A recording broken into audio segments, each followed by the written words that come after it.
어제 저녁 카운티 프리홀더 미팅에서 한인들은 버겐 아카데미 교사에 대한 처벌 등 적극적인 해결을 요구했습니다.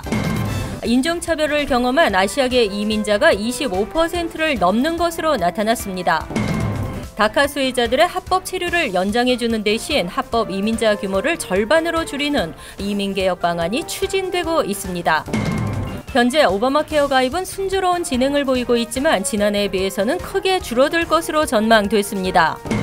전국에서 뉴저지주의 노인 학대 예방에 대한 제도가 가장 취약한 것으로 나타났습니다. 이상은 이 시각 주요 뉴스입니다. 여러분 안녕하십니까? KBN 뉴스입니다. 뉴저지 버겐 아카데미 교사의 인종차별 발언으로 한인 커뮤니티가 분노하고 있지만 학교와 카운티 정부 모두 납득할 만한 해결 방안을 내놓지 않고 있습니다. 어제 저녁 카운티 프리홀더 미팅에 한인들이 대거 참석해 해당 교사에 대한 엄중한 처벌 등 적극적인 해결을 요구했습니다. 프리홀더 의장은 한인들의 목소리에 귀 기울이고 사태 해결을 위해 노력하겠다고 답했습니다. 보도에 지한샘 기자입니다. 어제 저녁 뉴저지 해큰색에 위치한 버겐 카운티 청사에서 열린 프리홀더 미팅. 카운티위의 역할을 하는 프리홀더 회의에 정치인과 단체장 등 한인들이 대거 참석했습니다. 여전히 해결의 실마리가 보이지 않고 있는 버겐 아카데미 사태에 대해 카운티의 적극적인 해결을 촉구하기 위해서입니다. 발언대에 선 크리스정 펠리세지 팍 시의원은 이번 사태는 해당 학생과 학부모뿐만 아니라 한인 사회 전체에 큰 충격을 주었다며 확실하고 엄중한 처벌을 내려달라고 말했습니다. It just appeared to be a cover-up or band-aid resolution, and we just didn't feel that was satisfactory decision-making. And I'm asking the freeholder board to look into this further so that proper actions be taken. 박은림 뉴저지 한인 회장은 납득할 만한 결과를 얻기 전까지 한인 사회는 이러한 인종차별 이슈에 대해 저항할 것이라며 평등의 가치를 지키는 일에 프리홀더도 힘을 보태달라고 말했습니다. 우리는 그 학생들이 좀 이퀄리 에듀케이션 받는 거에 대해서 저희는 커뮤니티에서 싸울 것이고, 그리고 저희가 그렇게 할 때 카운티에서도 힘을 실어주기를, 같은 목소리를 내주시기를 부탁을 드렸습니다. 이 밖에 해링턴 팍 시의원 준정, 권영진 뉴저지 한인상록 회장, 장성관 시민참여센터 매니저 등이 발언에 나섰고, 글로리아오 잉그로드 클립스 시의원, 박명근 전 잉그로드 클립스 시의원 등 30여 명의 한인들이 이날 유해를 찾아 힘을 보탰습니다. 트레이시 주루 버겐 카운티 프리홀더 의장은 한인 사회의 심정을 이해하고 우리는 항상 한인 사회의 목소리에 귀를 기울이고 있다며 이번 사태의 해결을 위해 함께하겠다고 말했습니다. Are understood by all the parties. I agree. This is not done. This is not over, and this is something that will be resolved in an appropriate manner. So, 감사합니다 to all of you for coming here this evening, and we look forward to working together going forward. 한인 정치인들과 단체장들은 지난 5일 발표한 공동 성명서를 제임스 테데스코 버겐 카운티 장에게도 전달했으며 앞으로 직접 만나 이번 사태의 해결을 촉구할 예정입니다. KBN 뉴스 지한샘입니다. 인종차별을 경험한 아시아계 이민자가 25%를 넘는 것으로 나타났습니다. 또 미국의 아시안에 대한 인종차별이 존재한다고 생각하는 비율도 25%에 달했습니다. 최근 미국 내 인종별 인종차별 인식 설문조사 결과에 따르면 아시아계 중 27%는 구직 시 아시안이라는 이유로 차별을 받는다고 답했고 25%는 직장 내 승진이나 월급 인상에서 불이익을 받고 있다고 응답했습니다. 주택을 구할 때도 인종차별을 경험한 사람은 4명 중 1명꼴로 나타났습니다. 이번 설문은 공영라디오 NPR이 우드 존슨 재단, 하버드대 공공보건대학과 함께 1월 초부터 4월 초까지 총 7주에 걸쳐 성인 3,453명을 대상으로 건강보험, 주택문제, 정치, 교육, 기회, 개인 안전 등에 관해 인종차별을 경험했거나 인종차별이 있다고 생각하는지 여부에 대해 조사했습니다. 흑인 응답자는 92%가 미국 사회에서 인종차별이 존재하고 직접 경험했다고 대답했습니다. 심지어 병원에서 인종차별을 겪은 흑인도 32%에 달했습니다. 설문에 참여한 백인 중에서도 55%가 백인 인종차별이 존재한다고 응답한 것으로 나타났습니다. 이 밖에 라티노 응답자는 78%, 아메리칸 원주민 응답자는 75%가 인종차별을 경험하거나 있다고 생각한다고 답했습니다. 그럼에도 차별을 비난하기 거부하는 트럼프 대통령은 우월주의, 차별, 독설 등을 멈추지 않고 있습니다. 다카 수혜자들의 합법 체류를 연장해주는 대신 향후 10년간 합법 이민자 규모를 절반으로 줄이는 내용의 이민개혁 법안이 추진 중입니다. 불체자 보호도시 지원 중단도 포함됐습니다. 연방상원이 포괄적 이민개혁 방안을 본격 추진합니다. 5일 공화당 상원 법사위원장 척 그레슬리 의원은 민주당의 브릿지 액트와 공화당의 레이즈 액트를 조합한 시큐어 액트 법안을 상정했습니다. 법안은 우선 2012년 다카를 통해 추방 유예와 임시 노동 허가를 받은 청소년들에게 3년간 다카 갱신을 보장합니다. 하지만 메릿 베이스 시스템을 도입해 사실상 가족 이민을 폐지하는 내용입니다. 전문가들은 법안이 성사되면 미국의 신규 이민은 10년 내 현재 절반 수준으로 줄어들 것으로 보고 있습니다.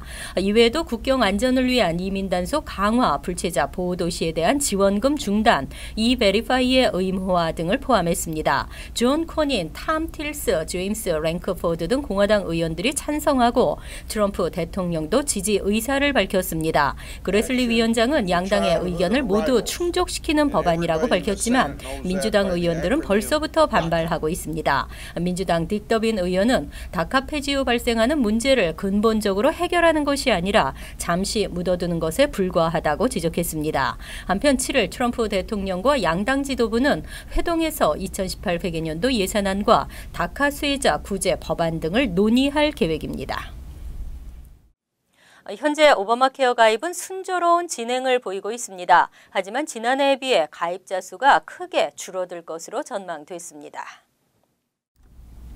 오바마 케어 공개 가입 기간이 지난해에 비해 절반으로 줄었습니다. 올해 오바마 케어 가입 기간은 11월 1일부터 시작해 45일간입니다. 현재까지는 순조로운 가입 현황을 보이고 있어 이달 2일까지 총 360만 명이 가입을 완료했습니다. 지난해보다 290만 명이 증가한 것입니다. 최근 한 주간의 가입자도 82만 3,180명으로 나타났으며 이 중 신규 가입자는 27만 1,200명이었습니다. 하지만 지난해 총 가입자 920만 명에는 근접하기 어려울 것이라는 전망입니다. 대폭 줄어든 가입 기간을 제대로 홍보하지 못해 가입 시기를 자칫 놓칠 수도 있다는 지적입니다. 이는 트럼프 행정부의 이른바 오바마 케어 무력화를 위한 조치로 풀이되고 있습니다.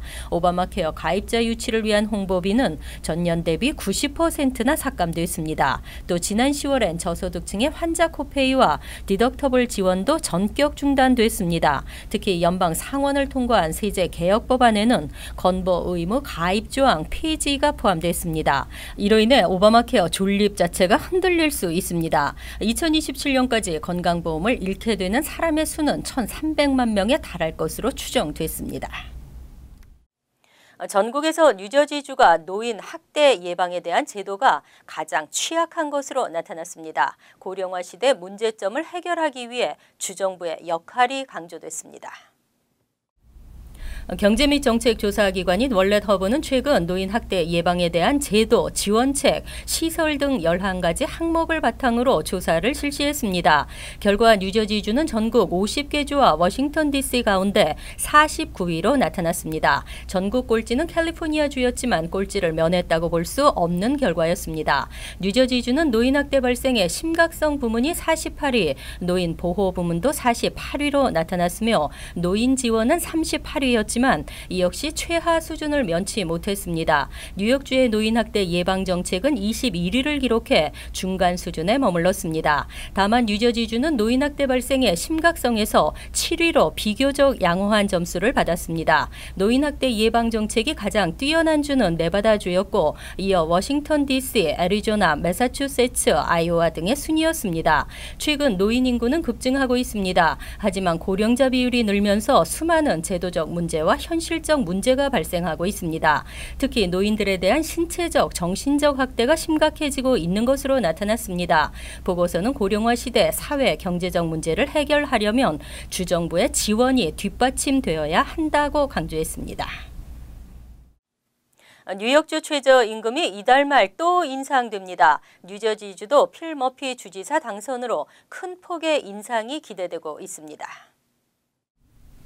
뉴욕시는 오는 31일 최저임금이 종업원 11인 이상 업체의 경우 13달러로 오르고 내년 말에는 다시 15달러로 오릅니다. 10인 이하 업체의 경우는 올해 말 12달러, 내년 말 13.50달러, 2019년 말에는 15달러로 인상됩니다. 나소, 서퍽, 웨스트체스터 카운티는 현재 10달러가 11달러로 오르고 2021년 말에는 15달러가 됩니다. 이 밖의 지역은 현재 9.70달러인 최저임금이 이달 말 10.40달러로 인상된 후 매년 70센트씩 올라 12.50달러가 된 2020년 후부터는 주정부가 추가 인상 스케줄을 정하게 됩니다.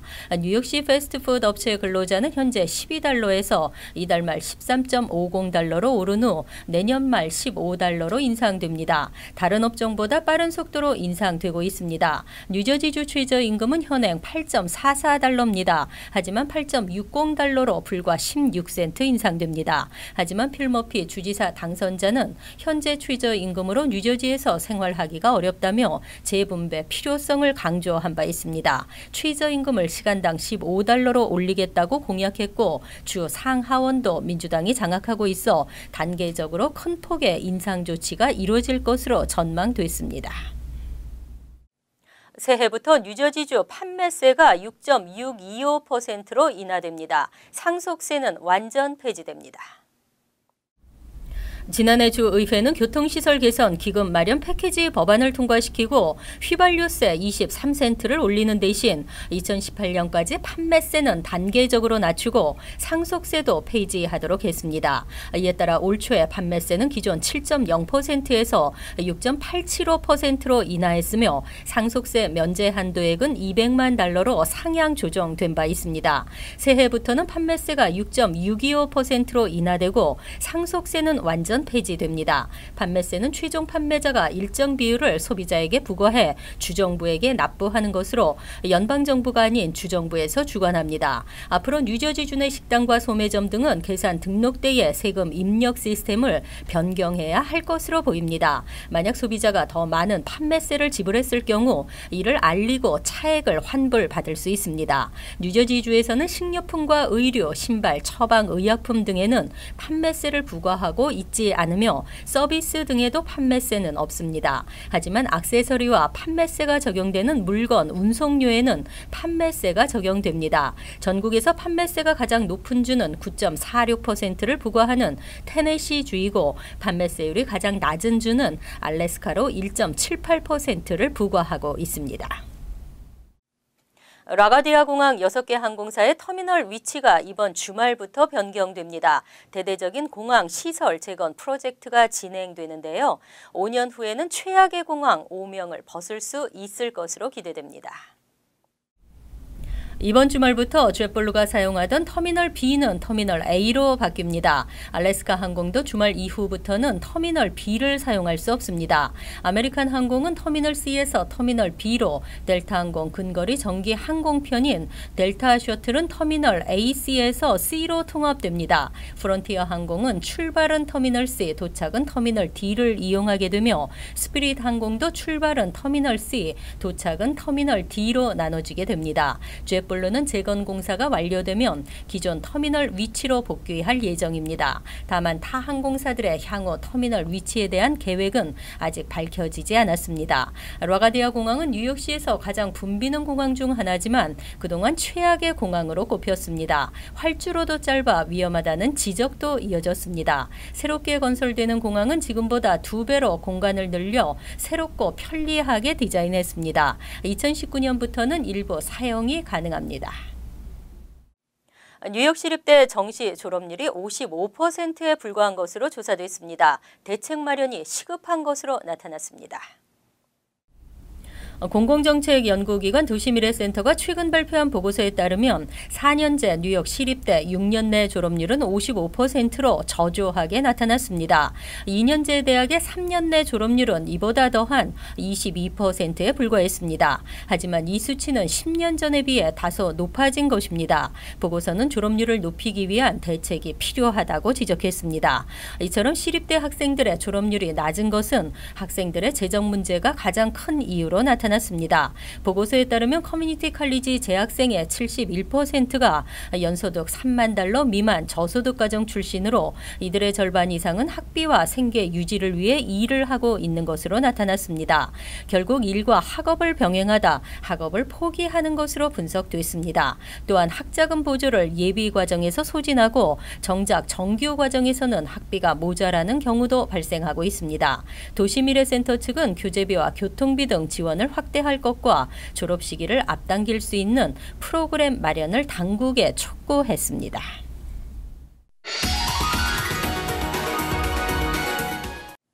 이어서 LA 지역 한인사회 소식입니다. 캘리포니아주에서 동시다발적으로 발생한 산불이 이어지고 있습니다. 건조한 기온에 강풍까지 더해지면서 진화의 어려움을 겪고 있습니다. 벤츄라 카운티 소방국에 따르면 지난 4일 발생한 토마스 산불은 현재 6만 5천 에이커로 확산되면서 건물 150채가 불탔으며 2만 7천여 가구의 대피령이 내려진 상태입니다.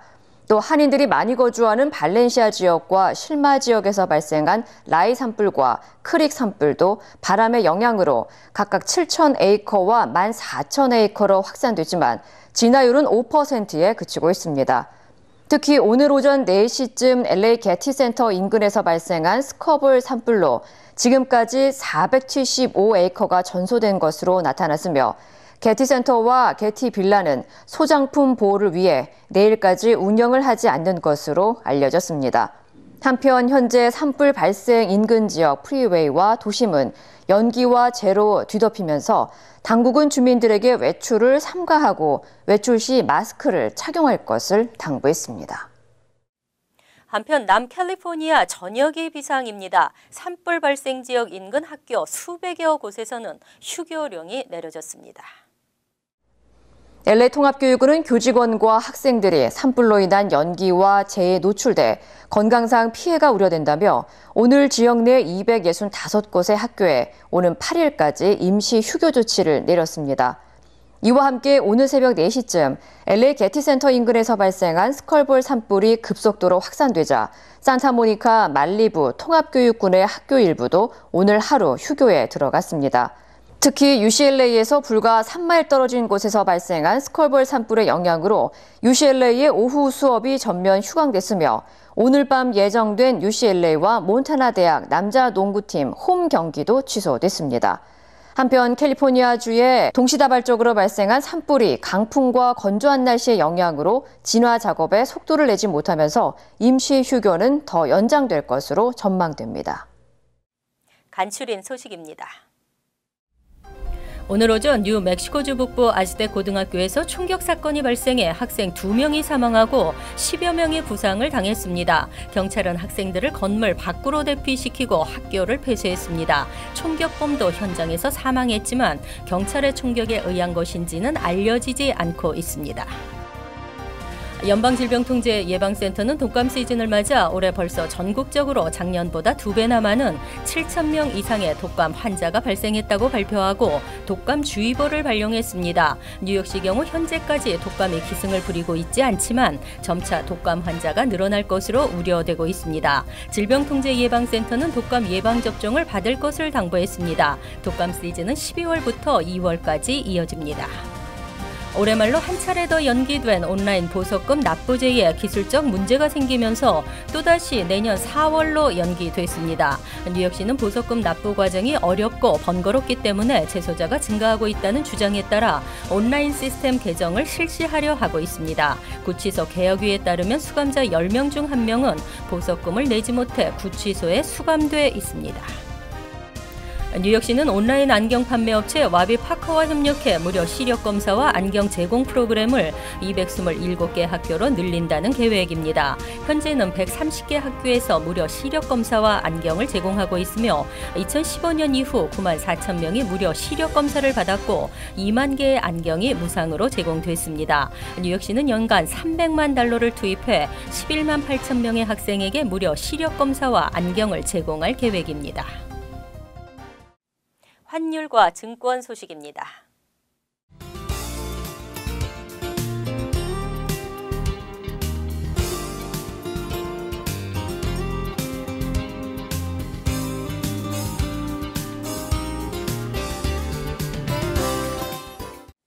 이어서 날씨입니다. 금요일은 대체로 흐린 가운데 가끔 햇볕이 나겠지만 점차 흐려지겠습니다. 낮 최고 기온은 47도, 섭씨 6도, 밤 최저 기온은 34도, 섭씨 영하 1도로 예상됩니다. 토요일은 춥겠고 기온에 따라 소나기 아니면 소낙눈이 내리겠습니다. 일요일은 오전 중 눈발이 날리겠고 차차 맑아지겠습니다. 이상으로 KBN 뉴스를 마칩니다. KBN과 함께 편안한 하루 되시기 바랍니다.